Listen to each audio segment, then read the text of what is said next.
আকাশবাণী শিলচর। আঞ্চলিক সংবাদ পড়ছি মৌসুমী ধর। আজকের বিশেষ বিশেষ খবর হল, লোকসভা ও রাজ্যসভার যৌথ অধিবেশনে রাষ্ট্রপতি শ্রীমতী দ্রৌপদী মুর্মুর ভাষণের ওপর ধন্যবাদসূচক প্রস্তাব নিয়ে আলোচনা। সমগ্র দেশ জুড়ে আজ ৩টি নতুন ফৌজদারি আইন বলবৎ এবং রাজ্যের বন্যা পরিস্থিতির অবনতি। প্রধানমন্ত্রী নরেন্দ্র মোদীর ফোনের মাধ্যমে পরিস্থিতির পর্যালোচনা। রাজ্য সরকারের উদ্ধার তথা সাহায্য অভিযান অব্যাহত। এবারে বিস্তারিত খবর। লোকসভায় আজ রাষ্ট্রপতি দ্রৌপদী মুর্মুর সংসদের উভয় সভার ভাষণের উপর ধন্যবাদসূচক প্রস্তাব নিয়ে আলোচনা অনুষ্ঠিত হয়েছে। আলোচনায় অংশগ্রহণ করে প্রাক্তন কেন্দ্রীয় মন্ত্রী তথা বিজেপি সাংসদ অনুরাগ সিং ঠাকুর প্রধানমন্ত্রী নরেন্দ্র মোদীর নেতৃত্বে গত 10 বছরে জনসাধারণের কল্যাণে এবং অর্থনৈতিক উন্নয়নের জন্য বেশ কিছু পদক্ষেপ গ্রহণ করা হয়েছে।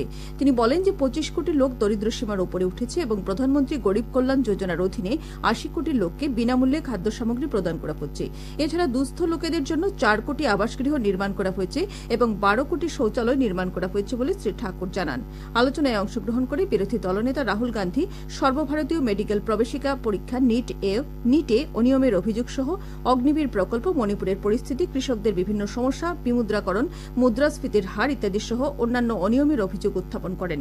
তিনি অভিযোগ করে বলেন যে নিট পরীক্ষা দরিদ্র শ্রেণীর নয়, অর্থনৈতিকভাবে সবল শ্রেণীর লোকেদের অনুকূলে গড়ে তোলা হয়েছে।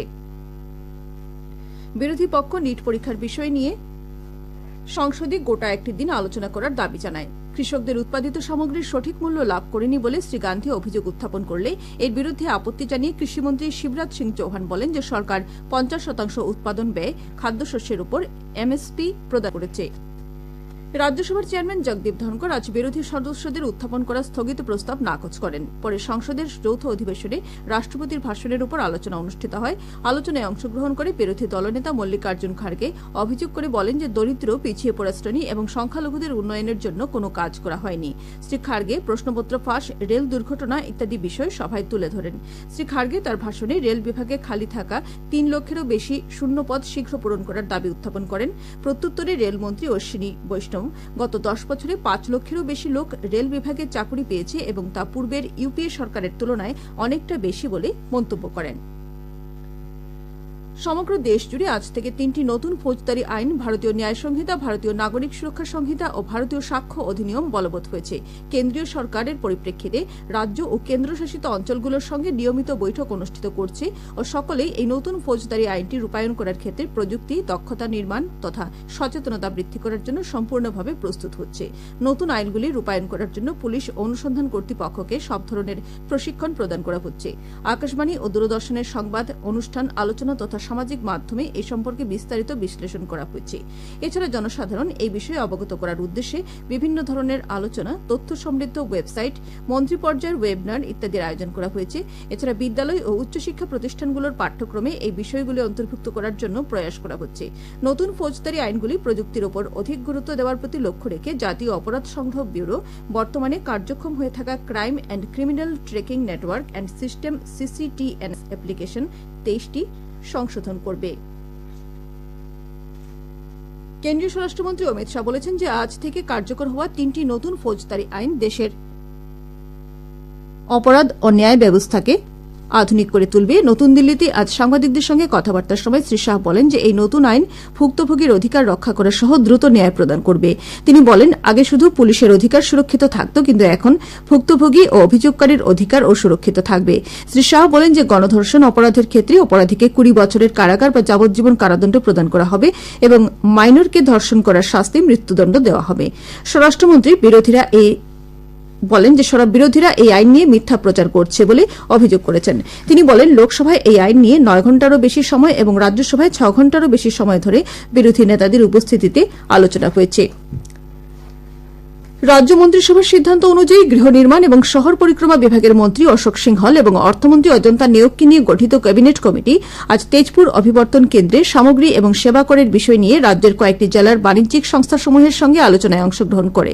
এই আলোচনায় বাণিজ্যিক সংস্থাসমূহের প্রতিনিধিরা জিএসটির অধীনে প্রদান করা নির্দেশের ফলে তাদের বিভিন্ন সমস্যার সম্মুখীন হতে হয়েছে বলে উল্লেখ করে এই বিষয়ে উভয় মন্ত্রীকে অবগত করান এবং কর পরিশোধ ব্যবস্থার সবলীকরণ সহ বিভিন্ন ধরনের পরামর্শ দেন।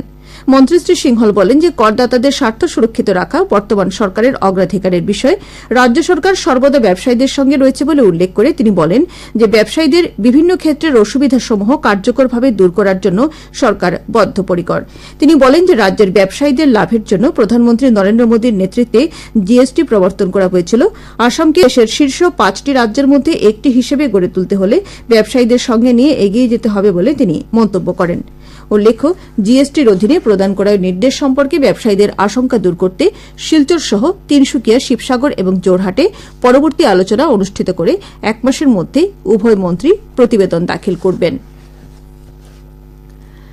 আকাশবাণী গৌহাটির আজ ৭৭তম প্রতিষ্ঠা দিবস উপলক্ষে মুখ্যমন্ত্রী ড হিমন্ত বিশ্ব শর্মা প্রতিষ্ঠানটির সঙ্গে জড়িত লোকেরা সহ শ্রোতাদের প্রতি শুভেচ্ছা জ্ঞাপন করেছেন। সামাজিক মাধ্যমে প্রকাশ করা এক বার্তায় তিনি বলেন যে রেডিওর প্রতি মানুষের আবেগ বহু আগে যেমন ছিল এখনও সেই রকমই রয়েছে। প্রতিষ্ঠানটির জন্মলগ্নের সঙ্গে জড়িত লোকেদের মুখ্যমন্ত্রী শ্রদ্ধার সঙ্গে স্মরণ করেন। আকাশবাণী গৌহাটির ৭৭তম প্রতিষ্ঠা দিবস ও আঞ্চলিক সংবাদ বিভাগের ৬৮তম প্রতিষ্ঠা দিবসের সঙ্গে সঙ্গতি রেখে গৌহাটির মাঝখোয়া প্রাগজ্যোতি সাংস্কৃতিক প্রকল্পে আজ বিভিন্ন কার্যসূচি সহ উত্তর পূর্বাঞ্চলের বিকাশ গাথা শীর্ষক একটি আলোচনা চক্র অনুষ্ঠিত হয়েছে। আলোচনা চক্র উদ্বোধন করে আকাশবাণী গৌহাটি কেন্দ্রের অতিরিক্ত সঞ্চালক প্রধান আশিস ভাটনাগর বলেন যে আকাশবাণী জনগণের কণ্ঠ হয়ে রয়েছে। বিগত সময়ের মতোই আকাশবাণী নিজের গরিমা অক্ষুণ্ণ রেখে চলেছে।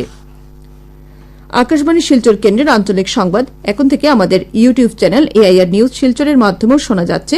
এছাড়া আমাদের Facebook page all India radio news শিলচরের মাধ্যমেও এই সংবাদ শোনা যাবে। খবর প্রচারিত হচ্ছে আকাশবাণী শিলচর কেন্দ্র থেকে। গত কয়েকদিন থেকে ধারাবাহিক বৃষ্টিপাতের ফলে রাজ্যের 12টি জেলার 2,62,000-এরও বেশি লোক ক্ষতিগ্রস্ত হয়েছেন। প্রধানমন্ত্রী নরেন্দ্র মোদী ফোনের মাধ্যমে আজ রাজ্যের মুখ্যমন্ত্রী ড হিমন্ত বিশ্ব শর্মার থেকে বছরের দ্বিতীয় বন্যা সম্পর্কে উদ্ভূত পরিস্থিতির খোঁজ নেন।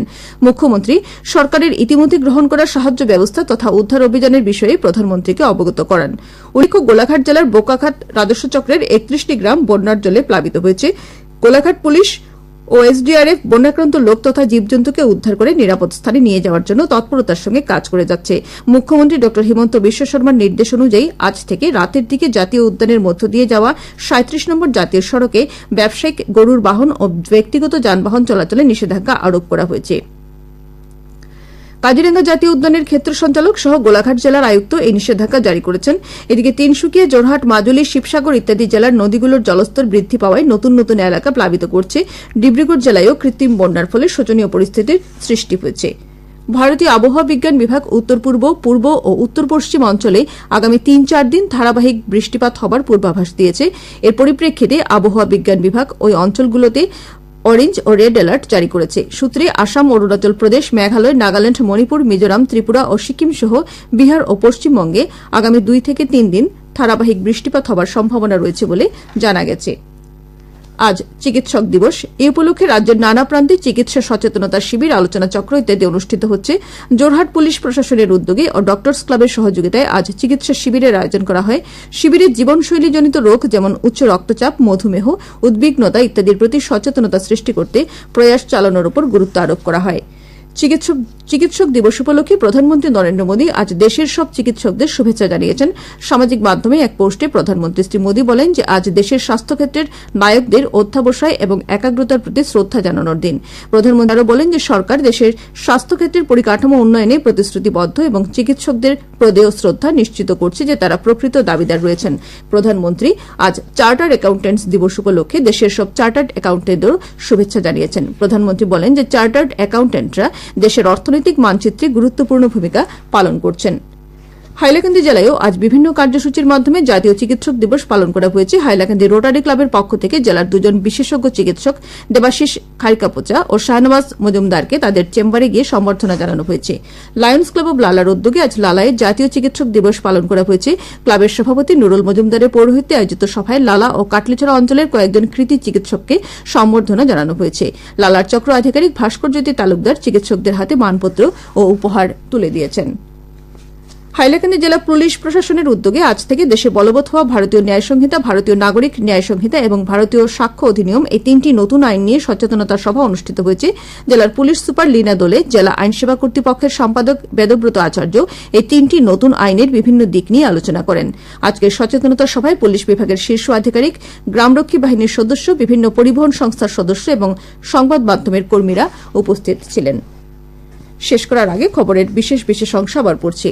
লোকসভা ও রাজ্যসভার যৌথ অধিবেশনে রাষ্ট্রপতি শ্রীমতী দ্রৌপদী মুর্মুর ভাষণের উপর ধন্যবাদসূচক প্রস্তাব নিয়ে আলোচনা।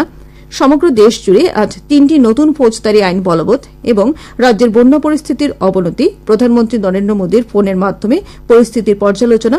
রাজ্য সরকারের উদ্ধার তথা সাহায্য অভিযান অব্যাহত। আঞ্চলিক সংবাদ আজকের মতো শেষ হল।